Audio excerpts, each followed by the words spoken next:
Ini kami dari CBT, saya mendapatkan tugas untuk mewawancarai bagaimana kepemimpinan di dalam mengambil sebuah kasus dilema etika. Jadi selama ini apakah Bapak pernah mengalami kasus dilema etika, Pak? Terima kasih. Selamat siang. Assalamualaikum warahmatullahi wabarakatuh. Waalaikumsalam warahmatullahi wabarakatuh. Di masalah kasus, otomatis semua orang mengalami kasus, apalagi pimpinan. Jadi kasus yang pernah saya alami yang jelas sebenarnya banyak, apalagi dikaitkan dengan kasus dilema etika. Jadi kasus yang memang harus memilih di antara dua yang benar. Dan itu memang salah satunya harus diterapkan. Jadi ini pernah saya alami ketika saya akan melakukan perubahan belajar dari 6 hari ke 5 hari. Ya. Otomatis ini kan akan merubah jam. Sebenarnya kan 6 hari juga bagus, 5 hari juga tidak dilarang. Jadi ketika awal mula mau menerapkan 5 hari sekolah ini banyak sekali pertentangannya. Ada yang menginginkan tetap 6 hari, karena kalau 5 hari itu ada risikonya yang selama ini masuknya di 7.30 harus lebih cepat 7.15. Jadi karena ini dua-duanya ini benar, baik, boleh dilaksanakan, makanya ketika itu karena dengan masukan-masukan dari berbagai pihak, akhirnya saya putuskan 5 hari sekolah, 7.15 masuk. Jadi itu. Jadi lalu langkah awal yang Bapak lakukan itu apa, Pak? Jadi langkah awal ya saya sosialisasikan, saya berikan pengertian kalau 5 hari seperti ini, kelemahan, keunggulannya kalau 6 hari ini. Setelah ditimbang-timbang, akhirnya kawan juga mengerti. Oh ya, kalau 5 hari itu dipikir lebih efektif dibanding yang 6 hari. Kemudian ada 1 hari juga untuk istirahat, untuk mempersiapkan diri hari Senin berikutnya. Pasti ada pertentangan tadi ya, Pak ya? Iya.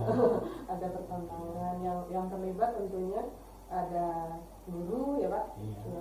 Dewan guru. Jadi ketika Bapak mengambil keputusan seperti itu, nah lalu ada nggak sih Pak pihak guru itu yang misalkan apakah pihak guru itu mengalami, oh saya tidak setuju Pak, begitu?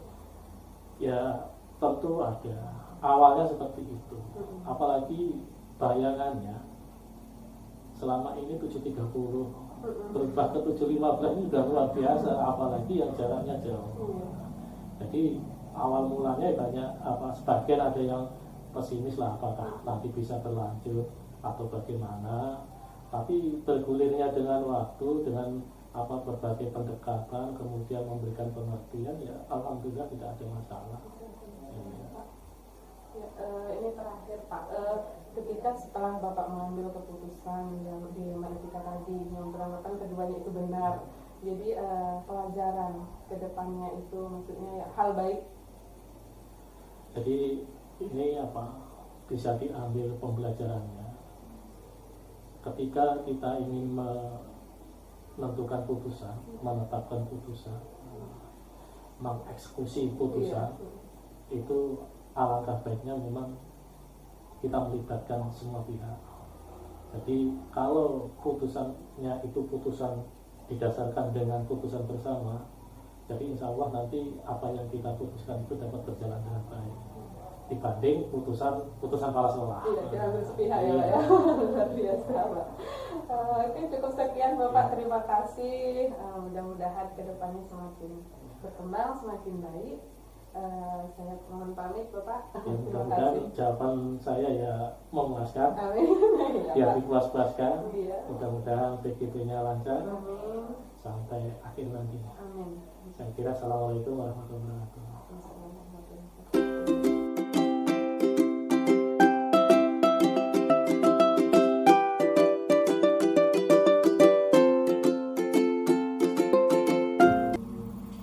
Assalamualaikum Ibu, selamat siang. Terima kasih atas waktu yang diberikan. Saya Siti Ariska, sama guru penggerak angkatan 5 Ibu, mendapatkan tugas di mana mewawancarai pimpinan tentang dilema etika di mana seorang pemimpin mengambil sebuah keputusan.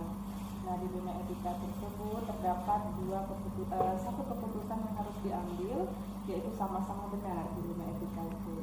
Nah, di sini saya ingin bertanya, Ibu, apakah Ibu pernah mengalami dilema etika?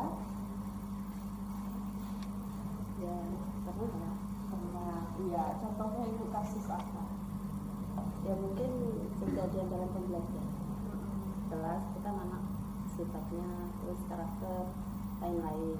Jadi pas mau masuk kita pengennya ini kadang anak bikin ulah ketika ini nggak pas sesuai anak belajar kadang bisa. Iya. Nah, kalau ketika seorang pemimpin gitu, kan dibilang di sini gitu, misalkan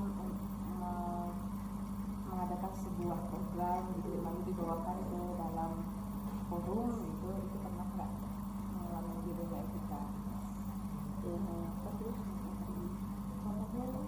contohnya kayak mungkin kita mau menggerakkan para guru dewan guru, kita kan juga harus tahu kondisi kayak mana itu kan. Jadi kita harus kadang intinya kita mau maju pandai ya, jadi intinya kita harus diskusi mungkin. Nah, salah satu juga itu sikap tanggung jawab saya sebagai ini kan memang harus sama saling ini kan. Nah, cuman kadang dilema saya itu pas enggak ya ini.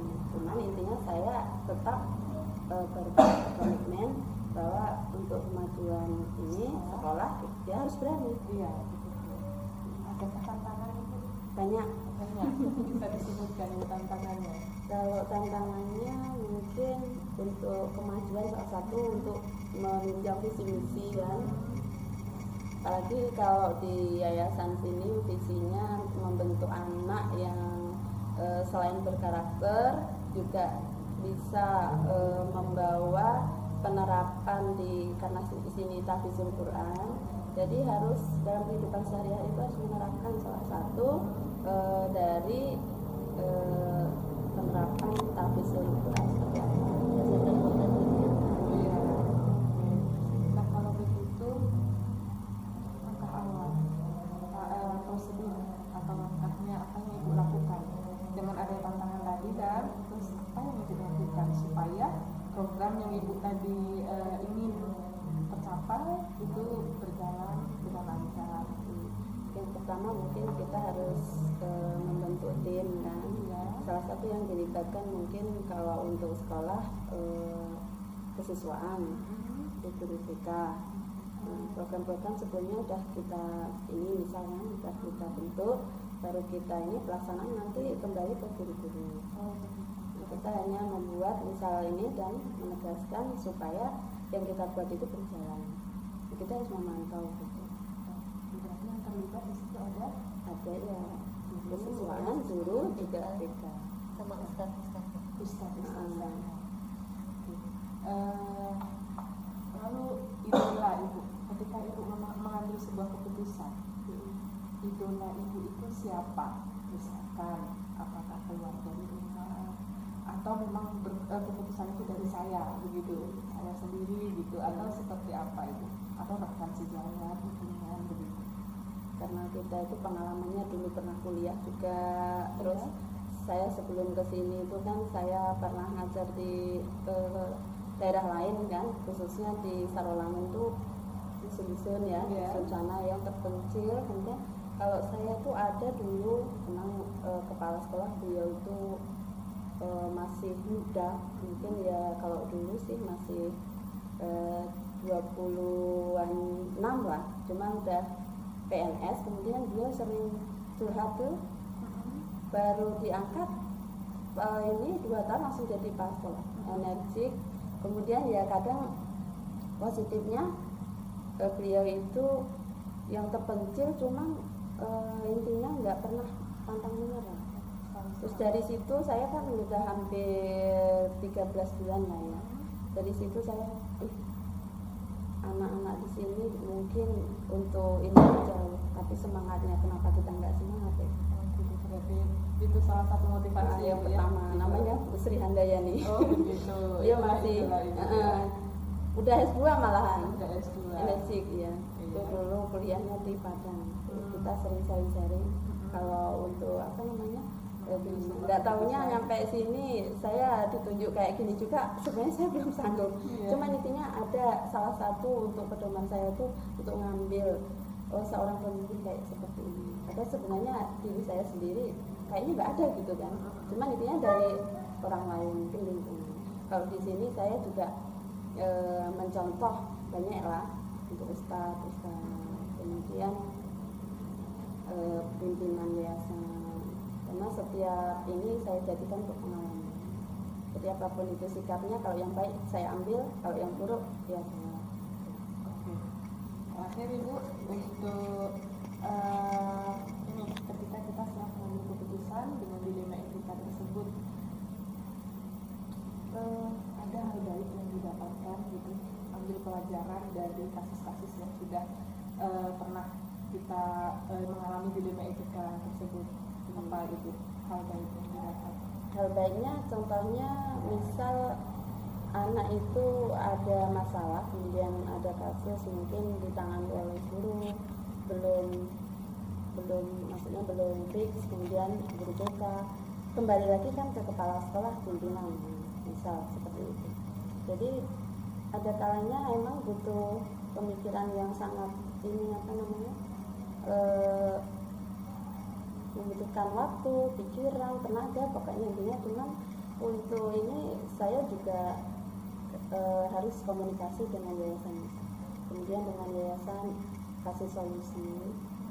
Tapi yang menyampaikan saya, akhirnya saya bisa belajar dari situ untuk menangani masalah itu. Rasanya kayak gini. Jadi alhamdulillah ada segi positifnya ternyata. Jadi semuanya itu kembali lagi pengalaman itu memang sangat luar biasa. Terima kasih Ibu, luar biasa sekali yang telah Ibu lakukan ketika dilema etika, sehingga apapun yang Ibu putuskan, walaupun itu sama-sama benar yang Ibu lakukan tadi, bagaimana untuk memajukan sekolah yayasan ya, jadi bagaimana Ibu berpegang teguh dengan apa yang akan Ibu lakukan tadinya. Nah, mudah-mudahan kedepannya yayasan ini semakin maju, program yang Ibu lakukan berjalan dengan lancar, kayaknya tentu dengan adanya kolaborasi ya Ibu, bekerja sama antara warga sekolah ataupun yayasan. Terima kasih waktunya Ibu, ya saya mohon pamit. Saya akhiri, assalamualaikum warahmatullahi wabarakatuh. Waalaikumsalam warahmatullahi wabarakatuh.